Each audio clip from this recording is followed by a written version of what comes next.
આમ આદમી પાર્ટીના પ્રદેશ પ્રમુખ ઈસુદાન ગઢવીએ કરેલ જાહેરાત પ્રમાણે કે તેઓ આગામી દિવસોમાં 2000 જેટલી સભાઓ યોજશે.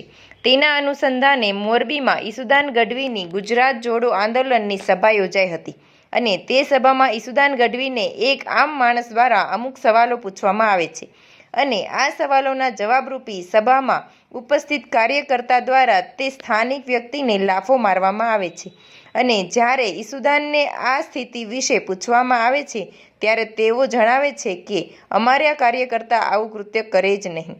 આ ભારતીય જનતા પાર્ટીની ચાલ છે, સભાઓ રોકવા અને લોકોને ઉશ્કેરવા માટે.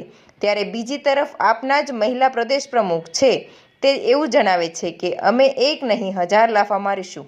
લાગે છે કે ઝાડુએ હવે પોતાના જ આપેલા નિવેદનોની સફાઈ આપવી પડશે, કારણ કે બંને પ્રદેશ પ્રમુખના નિવેદનો અલગ છે.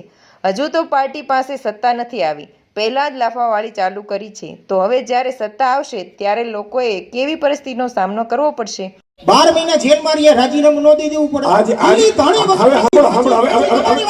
નહીં, તમારા પૂરા થયા પ્રશ્નો નથી થયા. ધણી વગરનું કામ રાખ્યું તમે. દિલ્હી આપણું રાજધાની એને ધણી વગરનું કરી નાખ્યું તમે. બોલો એ હવે તમારું નામ ખાલી બોલી દો. મારું નામ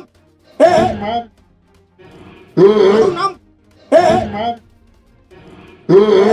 ભાઈ એ મારી સાંભળ ભાઈ હોય સાંભળો એ ભાઈ અમારા નેતાઓને ખોટા જેલમાં નાખવાના, ચેતર વસાવા બોલે તો ને જેલમાં નાખી દેવાનો, સામે ફરિયાદ નહીં લેવાની. પણ ક્યાં સુધી કરશો? અમે બમણા જોરે મજબૂતાઈથી ઉતરવાના છીએ અને મને પૂરો વિશ્વાસ છે કે મોરબીવાસીઓ ભાજપની આ નિમ્ન કક્ષાની હરકતથી મોરબીવાસીઓ અને ગુજરાતની જનતા એ જવાબ આપશે મતદાનને.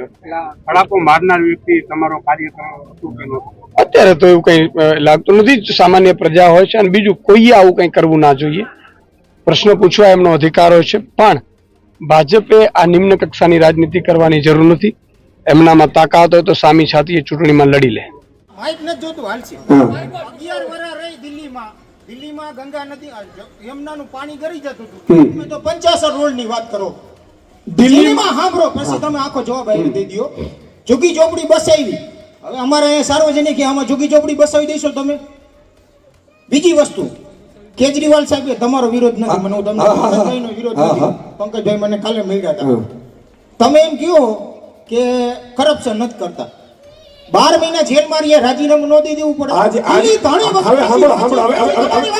નહીં, તમારા પૂરા થયા પ્રશ્નો નથી થયા. ધણી વગરનું કામ રાખ્યું તમે. દિલ્હી આપણું રાજધાની એને ધણી વગરનું કરી નાખ્યું તમે. બોલો એ હવે તમારું નામ ખાલી બોલી દો. મારું નામ